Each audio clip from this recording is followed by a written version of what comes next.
বিশ্ব রাজনীতিতে কথা মতো না চললে বাঘা বাঘা রাষ্ট্রনেতাকে টার্গেট বানিয়েছেন যুক্তরাষ্ট্র। দশকের পর দশক ধরে যারা হোয়াইট হাউসের অবাধ্য হয়েছেন তাদের পরিণত হয়েছে ভয়াবহ। কখনো জেলের অন্ধকার কুঠুরিতে, আবার কখনো ড্রোন কিংবা মিসাইল হামলায় আগুনে ঝলসে গেছে। সম্প্রতি ভেনেজুয়েলার মাদুরোকে পাকড়াও করা ছিল ট্রাম্পের একটি মহড়া মাত্র।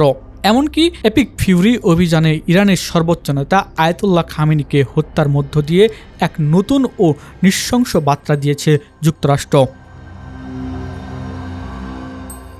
এখন প্রশ্ন উঠছে, খামেনির পর কি এবার উত্তর কোরিয়ার সর্বোচ্চ নেতা কিম জং উনের ভাগ্যে ঘনিয়ে আসছে সেই পরিণতি? কিম জং উন কি হতে যাচ্ছে? যুক্তরাষ্ট্রের পরবর্তী ডেকপিটিশন স্ট্রাইক বা শিরচ্ছেদ রাজনীতির শিকার? বিশ্ব রাজনীতির দাবার বোর্ডে এখন এই প্রশ্নই ঘুরপাক খাচ্ছে। যুদ্ধবিজ্ঞানের আধুনিকতম ও ভয়ঙ্করতম অধ্যায় হল প্রতিদ্বন্দ্বী নেতার শিরচ্ছেদ কৌশল। রাষ্ট্রবিজ্ঞানী রবার্ট পেপের মতে একটি দেশ হলো একটি শরীরের মতো, যার মস্তিষ্ক হলো তার নেতৃত্ব। মস্তিষ্ক ধ্বংস করলেই শরীর যেমন নিথর হয়ে পড়ে, তেমনি শীর্ষ নেতাকে সরিয়ে দিলে পুরো দেশ পঙ্গু হয়ে যায়। এই তাত্ত্বিক কৌশলকেই এখন নিয়মিত চর্চায় রূপান্তর করেছে ট্রাম্প। ইরানের সাদ্দাম হোসেন, লিবিয়ার গাদ্দাফি কিংবা ইরানের কাসেম সোলাইমানির পর খামেনির মৃত্যু প্রমাণ করেছে যুক্তরাষ্ট্রের প্রতিহিংসার রোষানল থেকে কেউই আর নিরাপদ নয়।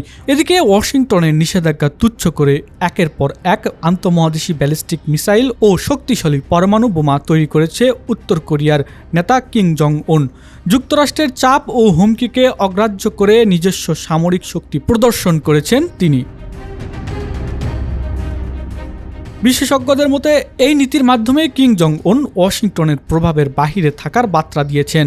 আর এ কারণেই হোয়াইট হাউসের দুই চোখের বিষ কিম জং উন। এদিকে বিভিন্ন সূত্রে জানা গেছে ইরানের সর্বোচ্চ ধর্মীয় নেতা খামেনির মৃত্যুর খবরের নড়ে চড়ে উঠেছেন উত্তর কোরিয়া।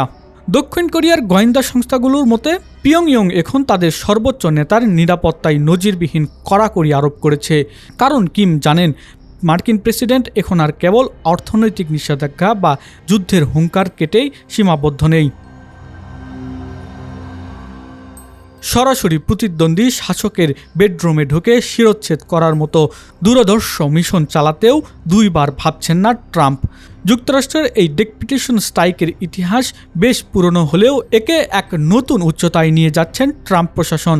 প্রতিপক্ষর দেশকে ঘায়েল করতে সেই দেশের শীর্ষ নেতাকে এই ডেকপিটেশন স্ট্রাইকের বৈধতা দিচ্ছেন তিনি। তাই উত্তর কোরিয়ার পারমাণবিক ঢাল কি ট্রাম্পের এই ডেকপিটেশন স্ট্রাইককে রুখে দিতে পারবে, নাকি খামেনির মতোই কিম জং উনের পতন হবে? এই নিয়ে বিশ্লেষণে নেমেছেন বিশ্লেষকরা। Nahid Hasan, DBN news.